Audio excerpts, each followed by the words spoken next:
In this video, I'm sharing with you 6 things you should know before buying an inversion table. This is a video for anyone out there that may be a little bit hesitant or is considering purchasing an inversion table and isn't sure if it's going to be helpful for them or not. Hey, what's up YouTube? It's Coach Remi here. Today I'm going to be sharing with you 6 things you should consider before purchasing an inversion table. Often I get asked a lot of questions about an inversion table, and a lot of those questions revolve around, hey Remi, is an inversion table helpful for someone with low back pain? Can it make someone's low back pain worse? How does an inversion table work? What type of inversion table should I purchase? We're going to be addressing all of these common questions in this video, and I'm going to be sharing with you 6 important things you should consider before actually going out to purchase an inversion table. So let's jump into it. The first thing you should consider is, what is the cause of your low back pain? When it comes to using an inversion table, we have to understand how it works to understand some of the benefits with regards to someone with low back pain. When you use an inversion table, you're hanging upside down and you're creating a traction effect.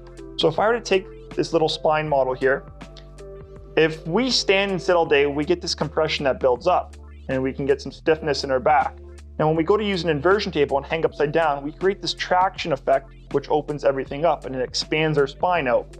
So if we were to hang upside down for a period of time, and then we get off of it, we may be a little bit taller in size because we've expanded everything out if things were compressed. And what that does in terms of back pain relief is that if we have a disc that is maybe putting pressure onto a nerve here, by opening things up, it creates more space for that nerve to move freely and without being impinged.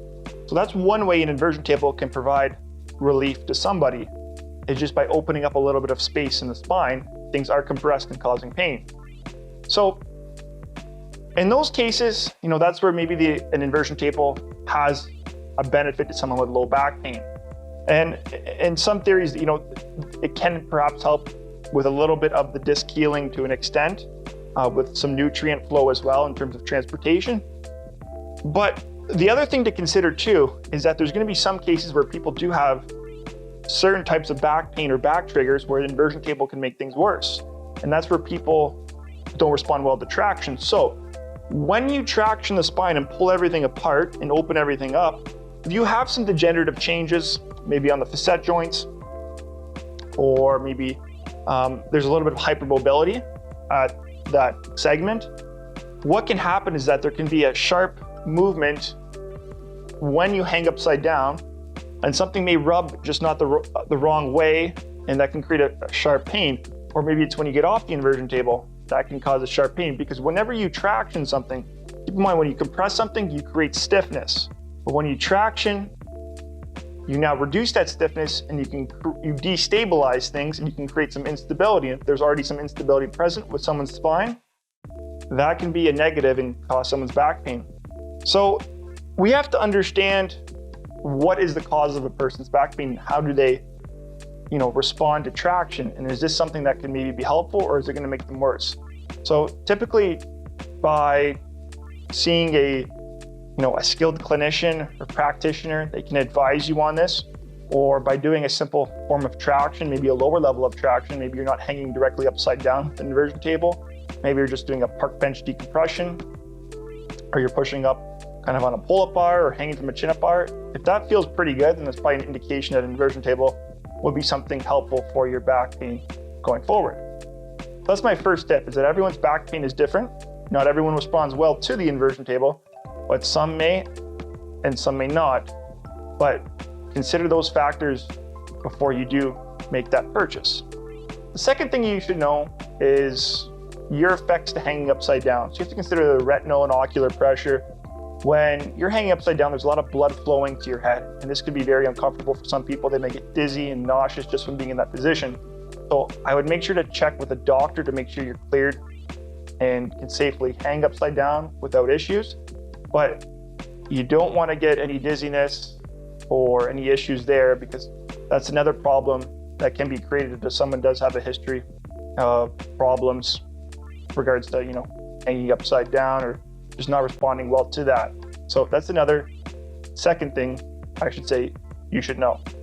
Moving to our third thing, the quality. What is the quality of the inversion table? Now, you can buy a cheap inversion table probably for $100, $150, but you don't necessarily want something that is of low quality, because if you're going to hang upside down, if something breaks, you could injure yourself, or something bad could happen, or you might just not get good use out of that inversion table, or it may break down pretty quickly after using it over a period of time. Whereas if you invest in a good quality one, it may last you a longer period of time without issues, and might be safer for you in terms of some of the setup that goes along with the inversion table. Now, I use the Teeter, for example. I'm not endorsing the company or anything. That's just the inversion table I use. I find it's great quality. A little bit on maybe the pricier end. I get paid about $350 for mine, but great quality inversion table. Been using it for years, and that would be one recommendation if someone's looking for an inversion table as an option. But just consider the quality of the inversion table if you're going to purchase one. Number fourth thing you should know is weight. Someone that's a little bit more overweight, or maybe obese and that spectrum, probably isn't gonna be the best idea to hang upside down. And an inversion table can only hold so much weight. So people in that category, it'd be best to kind of stick away from that device or tool until maybe some weight loss occurs, or you just use a different type of tool or a different form of traction for your back until you get to that point where you can safely hang upside down and the inversion table can hold your body weight safely. So you got to consider the weight as the fourth thing you should know. The fifth thing you should know is expectations. Now, I wouldn't come into thinking of the inversion table as going to be a magic pill or a solution to your back pain. Think of it this way, is that it could make maybe a 5% difference to an already good recovery program. It's a useful tool, a nice accessory tool that can complement a good recovery program for some people, not everyone. Keep in mind, it's only going to be beneficial to some people with back pain, like I mentioned, and the first thing you should know. So think of it that way, as a good accessory tool, and it can complement a good recovery program for someone that's already following a good spine sparing program that involves a core stability program, and they're taking care of their back. And it could be beneficial to those people in terms of pain relief aspect, and perhaps even to an extent, a small healing aspect as well. Number 6, here's the final thing to consider, is ceiling height. If you're a tall individual like me, 6'5", you're gonna have to really use a longer portion of an inversion table and really adjust it to accommodate your height. But if you don't have a tall ceiling when you hang upside down, part of the inversion table when you do hang upside down can hit your ceiling. And that can be a problem, and I've experienced that firsthand. So make sure if you are buying an inversion table, you do have tall ceilings, or you're using it somewhere where you have enough headspace that you're not gonna hit your ceiling or have issues with that. So to wrap up, those are 6 things you should consider before purchasing an inversion table. And I hope these tips give you a little bit of clarification as to whether an inversion table is appropriate for you, and just some things to consider before you make that purchase, because it's typically not an inexpensive purchase, and it can be a little bit pricey if you're gonna get a quality inversion table. Now, also, just one last thing here. If you aren't sure if traction or an inversion table is good for you, do seek out a clinician or someone that can give you guidance as to whether this would be appropriate for you, like I mentioned earlier in this video. Or one thing you could even do is just, if you know a friend, family member that has an inversion table, maybe you can go try it out, see how it feels, and see how it feels with your back, and then you'll have a good idea if an inversion table would be something that may be beneficial for you going forward. So that's a wrap for this video, guys. And if you have questions, comments, anything, leave them below in the comment section below. And just before I tune off on this video, be sure to join the Facebook group, the Back Pain Warriors, if you want more back pain tips and are looking for more support.